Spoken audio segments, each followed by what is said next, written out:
Bien, estimados participantes, hoy día continuamos con este tema importante que habla acerca del equipamiento, la tecnología y también el manejo y prevención de complicaciones en lo que respecta a la urología laparoscópica. Yo soy el doctor Juan Pablo Cruzado Portal, urólogo del Instituto Nacional de Salud del Niño San Borja, y voy a compartir con ustedes algunos alcances respecto a estos temas.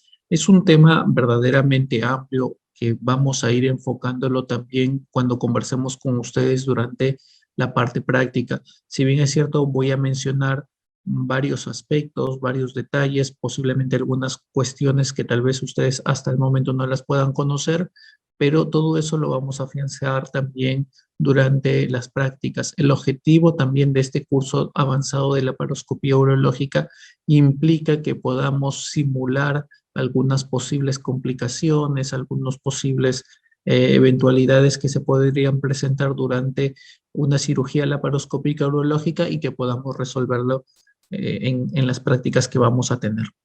Entonces, vamos a conversar un poco acerca del equipamiento y vamos a finalizar con algunas recomendaciones para prevenir y manejar algunas complicaciones de la laparoscopia urológica. Dentro del equipamiento es muy similar al equipamiento de cualquier otra práctica en laparoscopía, por ejemplo, cirugía abdominal, toracoscopía o cirugía ginecológica laparoscópica, pero tiene algunos matices en nuestra especialidad. Bueno, debemos conocer correctamente la torre de laparoscopía. Anteriormente había comentado que no todas las torres son de la misma marca y cada una va a tener algunas bondades o algunas peculiaridades que vale la pena conocer. Las fuentes de energía que podemos utilizar durante nuestro procedimiento de nuestra práctica laparoscópica. Hay distintas tecnologías respecto a las fuentes de energía que nos van a facilitar el trabajo, especialmente lo que respecta al sellado y corte de vasos sanguíneos, ¿no? Luego también es muy importante el manejo de insumos. En nuestra práctica de urología laparoscópica vamos a tener distinta gama de cirugías donde vamos a necesitar de distintos insumos que es importante tenerlos en mente, como los clips de titanio, clips de polímero, guías, sondas, catéteres, drenes, algunas cintas umbilicales, vessel loop, distintos dispositivos que nos van a facilitar y nos van a ayudar a realizar una cirugía de una manera un poco más cómoda, más reglada. Entonces debemos prever y conocer acerca de todos los insumos que podríamos necesitar, incluso algunos agentes hemostáticos que podríamos colocar por la paroscopía para algunos lechos que podrían estar un poquito o parcialmente sangrantes. El tema de las suturas también es muy importante. En este curso que estamos presentando, vamos a hacer muchas suturas, muchas plastías de la vía urinaria para nuestros participantes que ya han estado en cursos anteriores. Hemos trabajado bastantes plastías en urología laparoscópica y que son también materia de este curso. Entonces debemos conocer qué suturas nos pueden permitir un mejor trabajo dentro de la urología laparoscópica. Cuando hablamos especialmente de plastías en urología reconstructiva, vamos a tener en cuenta suturas monofilamento y de un calibre, digámoslo así, más delgado. Generalmente utilizamos PDS o monocril 5-0, 6-0 para plastillas de la vía urinaria. El uso de catéteres también es bastante importante, las distintas guías hidrofílicas que nos van a permitir la colocación de estos dispositivos sin mayores problemas. También el conocimiento de los trócares y de las pinzas va a ser fundamental. Existe ahora una gama de trócares desde los más comunes, reusables, hasta los descartables y que tienen ciertas bondades que tenemos que conocer y que de repente podríamos utilizar en un futuro y que también nos va a facilitar bastante la práctica de la urología laparoscópica. Esta imagen, de alguna manera, grafica lo que vamos a tener nosotros en nuestros días de práctica en nuestro centro de cirugía experimental del Instituto del Niño. Aquí tenemos básicamente lo que vamos a realizar, ¿no? El equipo de la torre de laparoscopía con sus distintos aditamentos, las fuentes de energía, las fuentes de aspiración, el instrumental quirúrgico con los sets de trócares que disponemos y las pinzas de laparoscopía. Naturalmente también tenemos nuestro modelo biológico, modelo vivo. Entonces, hablando un poquito más específico de nuestra torre, tenemos que conocerla de manera más a profundidad, tenemos que conocer las bondades de esta torre y para poder nosotros conocer, familiarizarnos, no estresarnos si de repente alguna parte durante nuestro procedimiento o sobre todo al inicio de nuestro procedimiento no nos resulta. Entonces tenemos que conocer. Algunos pueden tener alguna marca Striker, Stores, o en este caso vamos a trabajar con Richard Wolf. Tenemos que saber que también tenemos que tener un balón de CO2 totalmente lleno. Debemos corroborar al inicio de nuestro procedimiento que este balón esté lleno, correctamente conectado y con las válvulas trabajando. Muchas veces ha sucedido que en algunos casos, algunos médicos en las partes más importantes de su cirugía se termina el CO2 y no hay un balón de repuesto. En otros hospitales, por ejemplo, uno de ellos, nuestra institución, el Instituto del Niño de San Borja, ya tenemos fuentes de CO2 que ya vienen empotradas, viene una conexión empotrada, que prácticamente no vamos a necesitar de un balón de dióxido de carbono para trabajar, sino ya viene desde una fuente principal y esto nos asegura, nos da la tranquilidad de que vamos a poder realizar nuestras cirugías sin el temor de que se pueda estar acabando este CO2. Entonces, desde el principio vamos a conocer que tenemos monitores, tenemos un monitor principal y un brazo que lleva otro monitor que puede ser para el ayudante, para el personal de enfermería, para que también pueda seguir la cirugía. Aquí yo les he puesto esta foto que prácticamente va a ser parte del inicio del conocimiento de esta torre. Nosotros tenemos aquí un interruptor principal. Cuando encendemos este interruptor principal, se enciende y pasa energía a todo el resto de los instrumentos que corresponden o que conforman esta torre. Si nosotros no prendemos este interruptor de inicio, prácticamente no se va a encender nada y vamos a estar pensando que no hay electricidad, vamos a estar revisando los enchufes que están hacia la pared, pero no nos damos cuenta que tenemos un interruptor de inicio que tenemos que tenerlo presente. Luego tenemos aquí prácticamente uno encima de otro, tenemos de abajo hacia arriba la fuente de luz, luego el equipo de videocámara y luego un capturador de video. Este capturador de video es en la mayoría de instituciones posiblemente no las tienen, en otras sí. Hay distintos tipos de marcas de captura de video y captura de imágenes. Y en este caso nosotros tenemos en nuestra institución, prácticamente en todas las salas donde hay equipos de laparoscopía e incluyendo el centro de cirugía experimental, tenemos un capturador de video donde vamos a consignar los datos de los pacientes o los datos del proyecto que estamos realizando y podemos capturar tanto videos como imágenes tipo fotografía. Luego hay un fichero donde podemos buscar a través de la memoria interna que tiene este capturador de video, tenemos un fichero donde buscamos a nuestros pacientes o el título de la cirugía que hemos realizado y finalmente tenemos un puerto USB que va a permitir extraer con mucha facilidad, con muy poco tiempo, las cirugías que quedaron grabadas. Entonces esto nos permite poder revisar e ir analizando las cirugías que hemos realizado. Luego tenemos nuestra área de cámaras. Entonces acá tenemos el botón de encendido, tenemos el botón del brillo y estos botones de menú que nos van a permitir aumentar el zoom, disminuir el zoom o cambiar para ciertas, digámoslo así, procedimientos que podamos realizar como cistoscopías, como endoscopías digestivas o laparoscopía. Acá, como les mencioné, tenemos también la parte de regulación del brillo. Esto es muy importante porque si el brillo está muy elevado, en vez de ayudarnos a visualizar, podríamos tener muchas dificultades.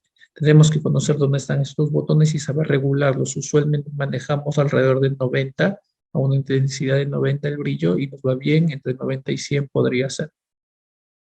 Luego tenemos esta señal como de yin-yang, es una señal para hacer el balance de blancos de manera manual desde este mismo equipo. Entonces tenemos que conocerlo porque antes de iniciar la introducción de la óptica, tenemos que hacer este balance de blancos para que no tengamos problemas de visualización dentro de la cavidad abdominal. Luego tenemos nuestra fuente de luz, también con botones de encendido y de apagado, y vamos a tener aquí en esta cámara, en este aditamento, en toda esta consola de fuente de luz, tenemos aquí este botón que nos va a permitir la emisión de la luz, y luego tenemos flechas reguladoras para aumentar o disminuir la intensidad. Aquí finalmente tenemos una serie de adaptadores que va a ser compatible con las distintas fibras de luz, fibras ópticas que podemos tener. En este caso tenemos una fibra de Richard Wolf, va a tener un acople donde hay una W, que significa Wolf. Luego podemos tener algún acople donde está Stores u otras marcas de fábrica que van a tener la posibilidad de poder insertarse sin tener mayor problema. Aquí finalmente tenemos la consola donde se va a regular la emisión del CO2 a una presión intraabdominal programada, determinada, así también como la programación para el flujo de este CO2 en litros por minuto. Tenemos en primer lugar los botones de encendido y de apagado, tenemos los botones de regulación de ingreso del flujo de CO2 y si queremos a una presión un poquito mayor colocamos el botón de high, que nos va a dar presiones un poquito más grandes. Generalmente en neonatos podríamos no utilizar el high, pero ya en pacientes lactantes o pediátricos o jóvenes podríamos utilizarlo. Luego tenemos, como les dije, donde está esta imagen como si fuera un reloj, tenemos el flujo, la regulación del flujo en litros por minuto de nuestro dióxido de carbono y lo vamos regulando con estas flechas y luego la programación que nosotros vamos a dar para la presión intraabdominal de nuestro paciente. Recuerden que no es lo mismo, ya habíamos conversado, no es lo mismo un paciente neonato, lactante o adulto en cuanto a la regulación de la presión. La fisiología de este paciente va a ser muy diferente en sus distintas etapas de vida y nosotros tenemos que saber cómo programar porque podríamos perjudicar, podríamos impedir el retorno venoso, podríamos hacer un barotrauma si es que estamos elevando la presión intraabdominal o programando la presión intraabdominal en un paciente, por ejemplo, muy pequeño y con presiones muy altas. Aquí hablo especialmente para los que puedan estar desarrollando práctica en urología pediátrica, es que como la cavidad abdominal, la pared abdominal es bastante flexible en un paciente de estas características, a veces para introducir los primeros trócares elevamos la presión, podemos llevarlas a 12, 14, 15, prácticamente como si fuera una presión de un adulto, solamente para que abombe bien la cavidad abdominal y podamos evitar la lesión de alguna víscera en el momento del ingreso. Pero hay que tener cuidado porque luego de elevar esa presión intraabdominal para introducir los primeros trócares, tenemos la obligación de descenderla a la presión que realmente corresponde. A veces si el equipo quirúrgico no está familiarizado o podrían estar estresados o nerviosos, se van a olvidar de que tienen que disminuir la presión abdominal y podrían generar algunos problemas como los que había mencionado. Y finalmente aquí hay una señal donde nos avisa si hay o no hay presencia de dióxido de carbono en el contenedor, ya sea un balón o ya sea en el empotrado que viene de un sistema general. Entonces, el instrumental de la laparoscopía, la gran mayoría de nosotros ya conocemos, ya hemos estado familiarizados, ya conocemos en nuestros hospitales o en los cursos donde hemos podido participar la distinta gama de instrumental, desde portagujas, pinzas atraumáticas, pinzas de disecciones, pinzas traumáticas, pinzas que pueden tener más fuerza o con dientes para cirugías un poquito de repente más toscas como la extracción de un cálculo, por ejemplo, a través de una pilolitotomía. Podrían realmente ser de utilidad. Entonces tenemos que conocer la gama de pinzas. Siempre que hemos conversado con los alumnos en las prácticas, hemos mencionado que es importante conocer los que tienen cremallera o los que no tienen, los que tienen fuente de energía, los que tienen fuente de energía monopolar y bipolar. Es totalmente imprescindible conocer porque nosotros tenemos que de alguna manera saber todas las características y bondades de nuestro instrumental para poder sacarle el mayor provecho y para poder orientar a nuestro instrumentista en la manera correcta de cómo poder utilizar también estas pinzas o la adaptación que vamos a tener ya sea para energía monopolar o bipolar. Tenemos que conocer dónde está la zona de anclaje o desanclaje de la cremallera dentro de nuestras pinzas. En algunos casos está en las partes laterales, algunas en las partes superiores o en las partes inferiores. Por ejemplo, el instrumental de Storz, que posiblemente ustedes van a ver en el centro de cirugía experimental, tienen cremalleras en la parte inferior donde van las zonas de los anillos. Hay como un dispositivo horizontal que cuando lo coloco en vertical, apertura la cremallera y cuando regresa horizontal, cierra la cremallera.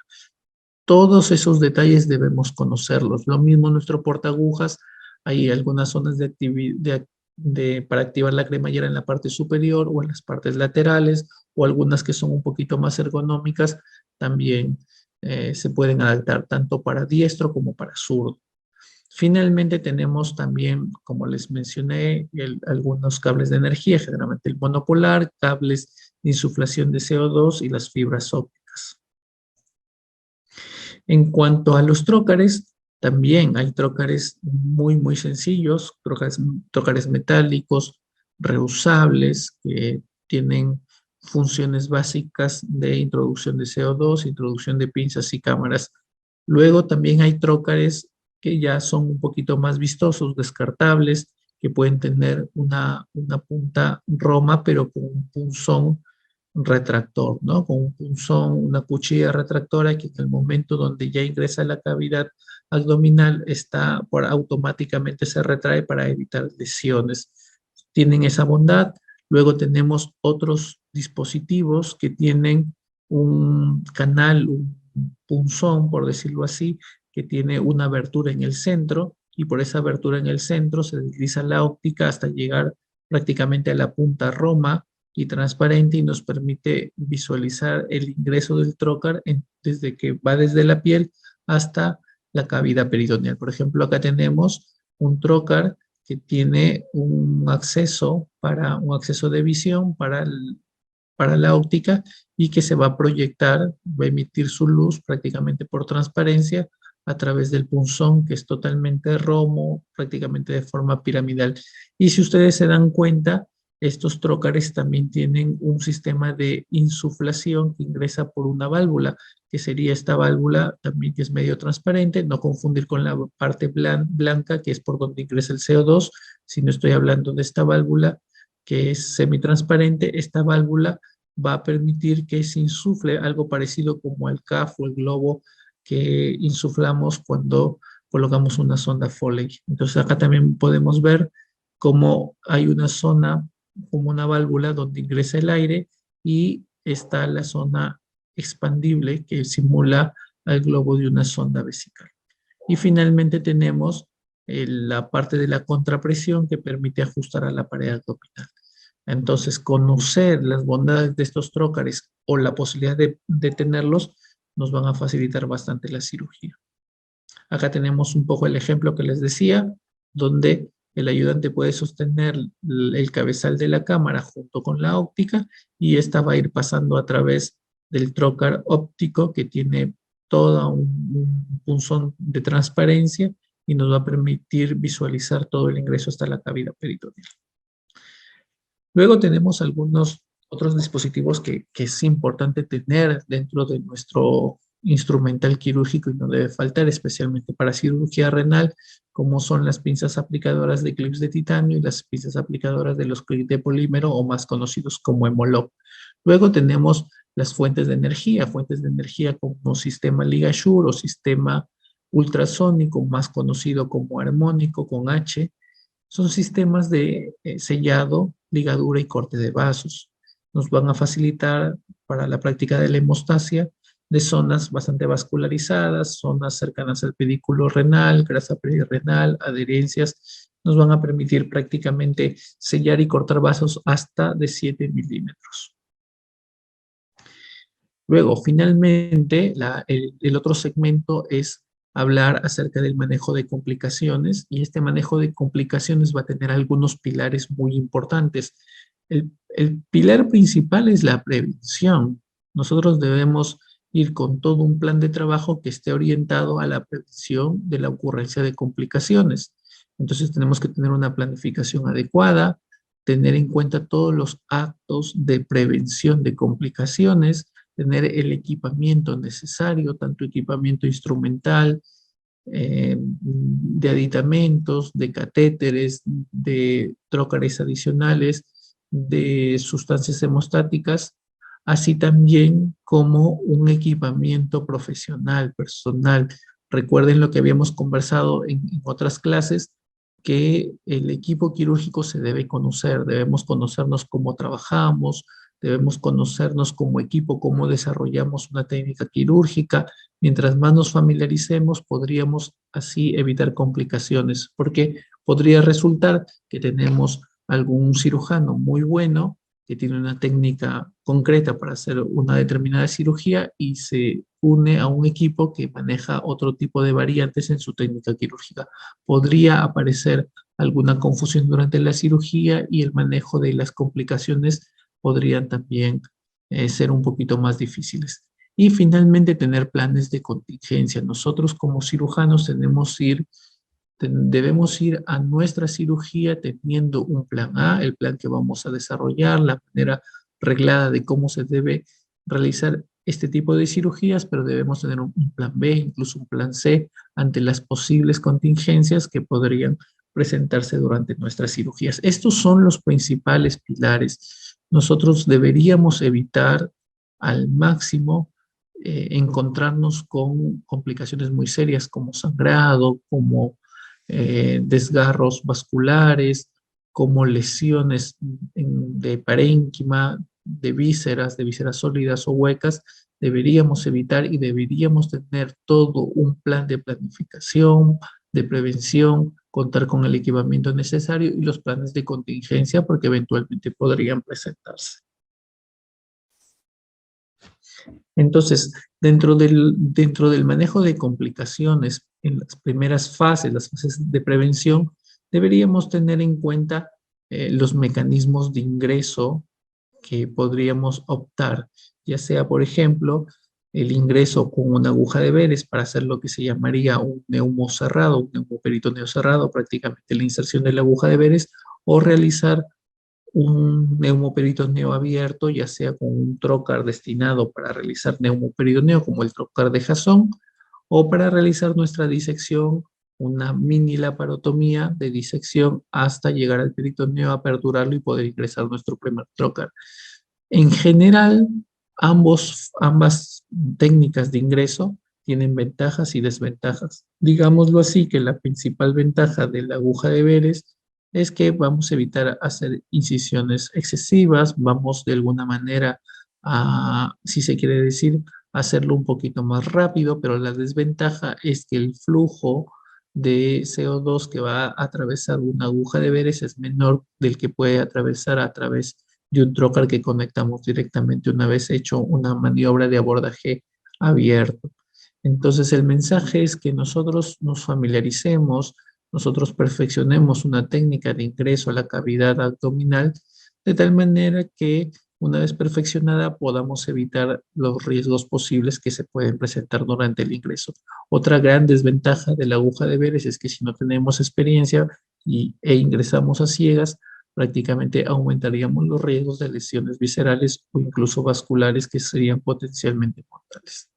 Luego, la correcta colocación de trócares es una fuente indudable de éxito. Si colocamos correctamente los trócares y hacemos los principios de triangulación o según la peculiaridad de nuestras cirugías, si disponemos de manera correcta nuestros trócares, vamos a tener una mejor ergonomía, no nos vamos a cansar, vamos a poder realizar la cirugía sin estar haciendo el cruce de espadas o estorbándonos con la cámara.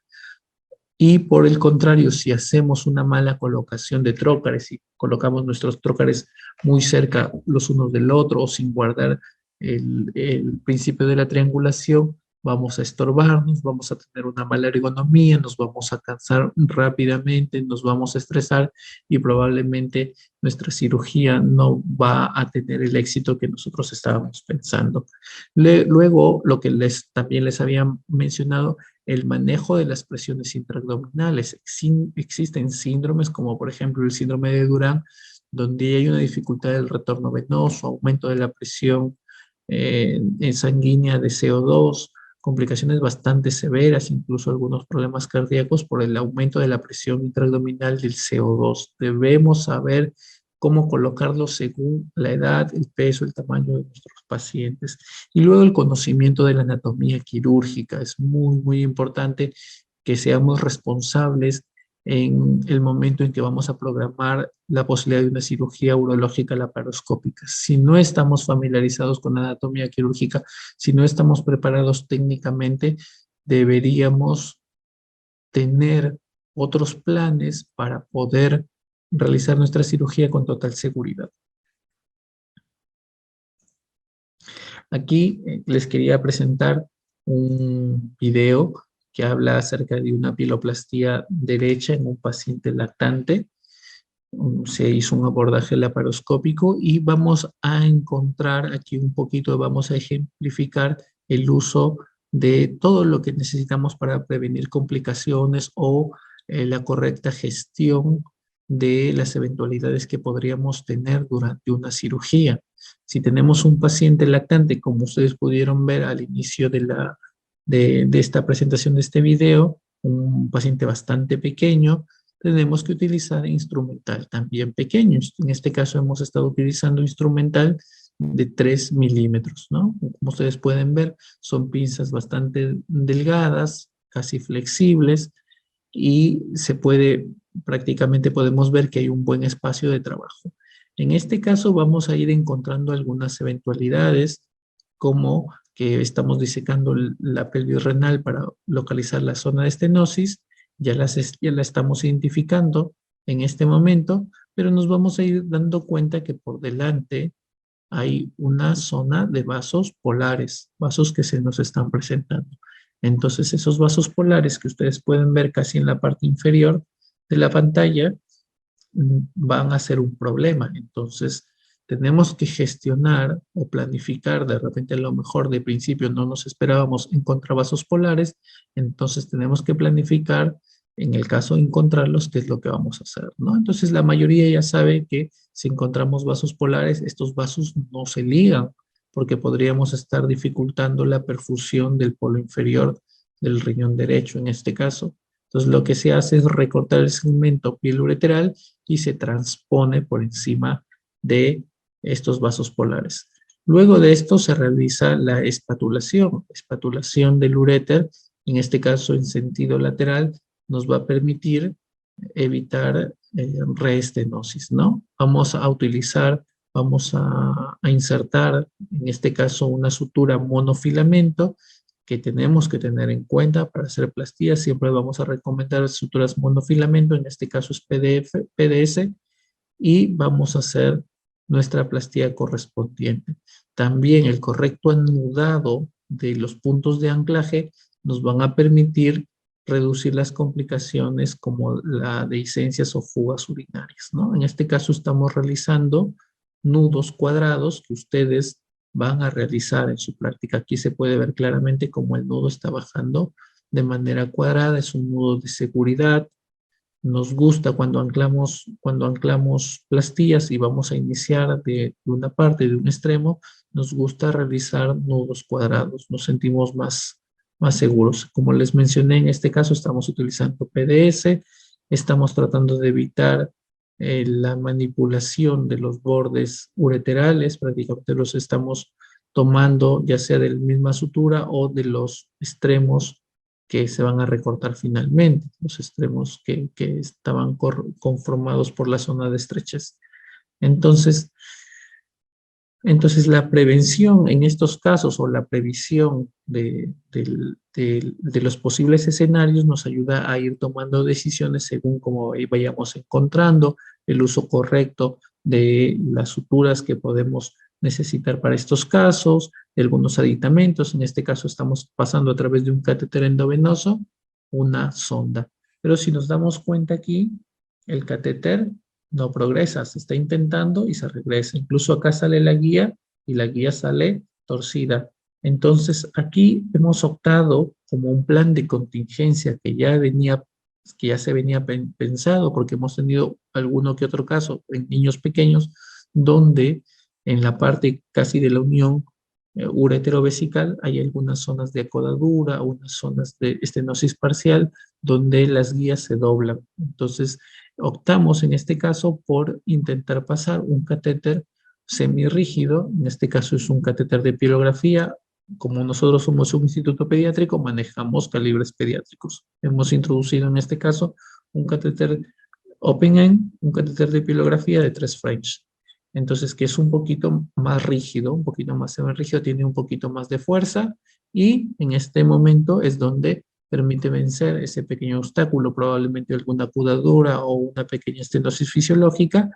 Entonces, por ese catéter open end de punta abierta, deslizamos ya correctamente nuestra guía y luego posteriormente pasamos nuestro catéter uretral doble J, que dicho sea de paso, si es un paciente lactante, utilizamos un catéter doble J de 3 French.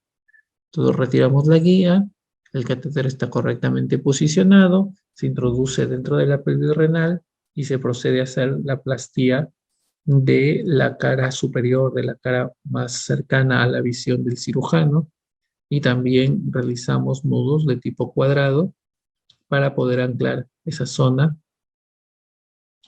y poder tener un punto de anclaje de mayor seguridad. En algunos casos podríamos también utilizar nudos tipo técnica de gladiador que también son factibles. Como les mencioné, una manera de evitar complicaciones de estenosis es evitar la manipulación de los bordes del uréter, por eso es que o bien se toma de la parte más distal o bien se toma levantando tipo una carpita de la misma sutura para poder evitar la manipulación al máximo de los bordes del uréter con la pelvis renal. Entonces finalmente ya se termina de anclar. En este caso se está utilizando la técnica de nudos de gladiador, que también es muy buena, no hay mayor problema, y este es el resultado cosmético de este paciente.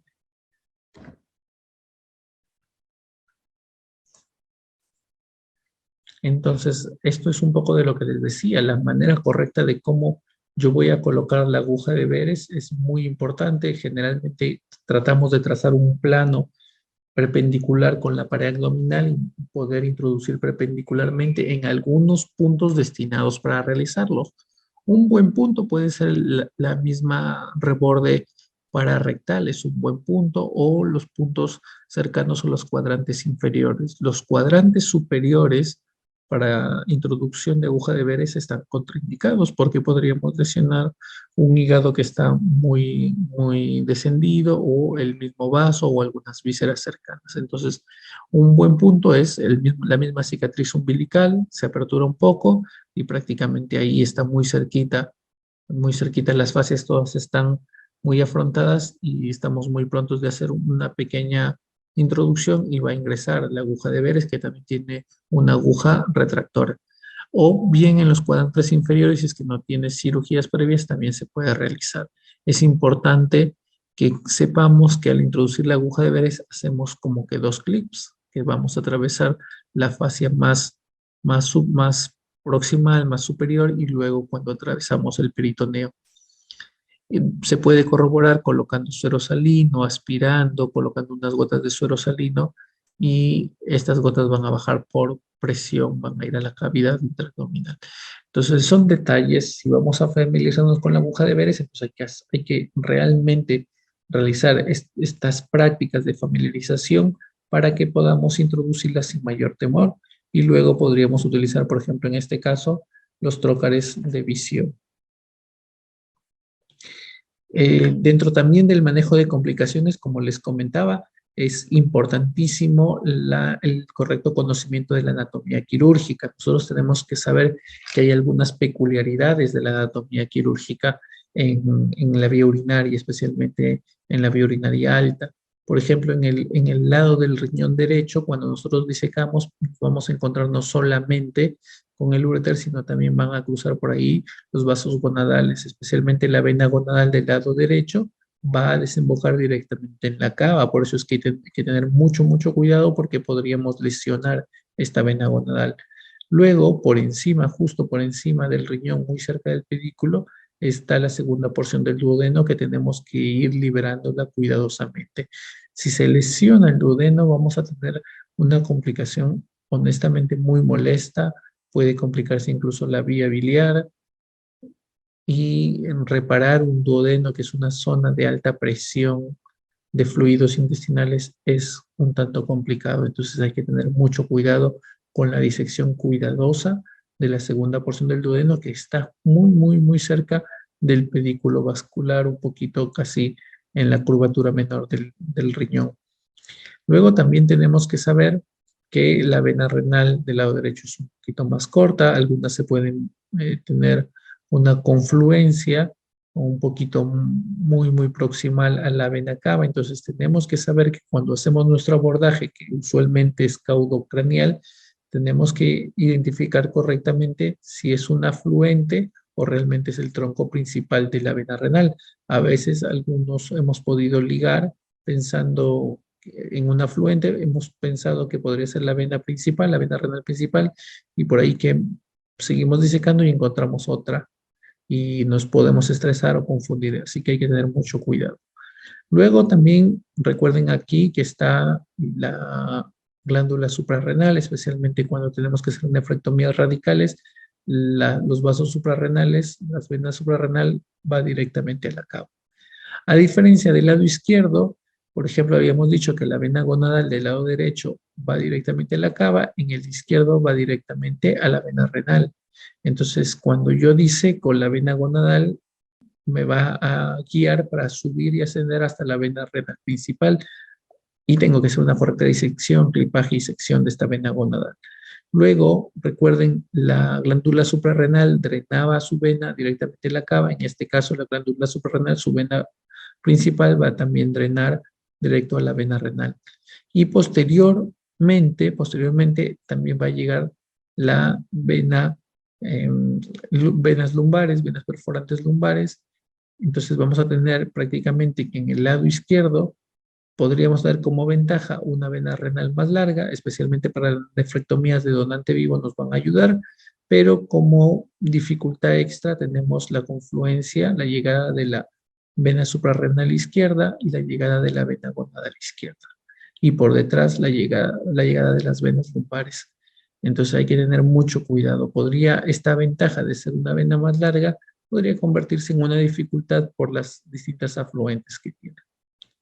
Entonces, el conocimiento correcto de la anatomía quirúrgica y de cómo vamos a encontrar la zona que vamos a operar es muy importante. Y luego también conocer las variantes anatómicas.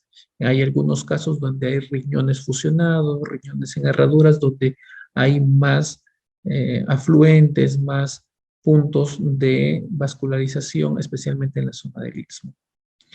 La correcta manipulación y disección, como les había mencionado, es muy importante. Por ejemplo, en el lado derecho, sobre todo para la disección, para la decolación y llevada hacia la línea media de la segunda porción del duodeno, es muy importante. Tenemos que saber identificar esas porciones. La colocación de trocares extras en caso tengamos una dificultad, en caso tengamos que retraer el hígado u otros órganos, o que nos ayude para aspirar, también es algo que debemos tener. Los urólogos laparoscópicos debemos ser muy humildes y saber cuándo es necesario colocar un trocar extra. En algunos casos, si mi cirugía no está avanzando, si mi cirugía se está complicando, valgan verdades, si no tengo una experiencia muy amplia, una opción podría ser la posibilidad de introducir a través de un gel especial llamado Gelport. Podemos introducir nuestra mano en la cavidad y hacer una cirugía laparoscópica mano asistida. O si no tengo la experiencia necesaria, si veo que mi equipo no tiene la experiencia necesaria, no tenemos todo el instrumental, el insumo que yo pueda necesitar para eh, culminar con éxito una cirugía laparoscópica urológica, podría tener también la opción de convertir la cirugía y no va a haber ningún problema. Naturalmente tengo que evitar estas últimas posibilidades. Debería prever todo, entrenarme adecuadamente, acompañarme al inicio de asesores, tutores o consultores que me puedan ayudar y me den la seguridad para que en las siguientes cirugías pueda realizar estos procedimientos sin mayor problema. Entonces, esto es uno de los consejos más importantes que les puedo dar esta vez. Vamos a conversar muchas más cosas acerca del instrumental, de la tecnología, de los selladores de vasos y también del manejo de complicaciones, especialmente de prevención, en las horas prácticas que vamos a tener con ustedes. Así que vayamos repasando todo esto, vayamos también preparando si tienen alguna inquietud estas preguntas para poder ir conversándolas y resolviéndolas durante nuestras horas de práctica. De mi parte les agradezco por estar presentes, por habernos acompañado durante estos momentos de esta clase y nos estaremos viendo durante las horas de práctica en los próximos días. Muchas gracias.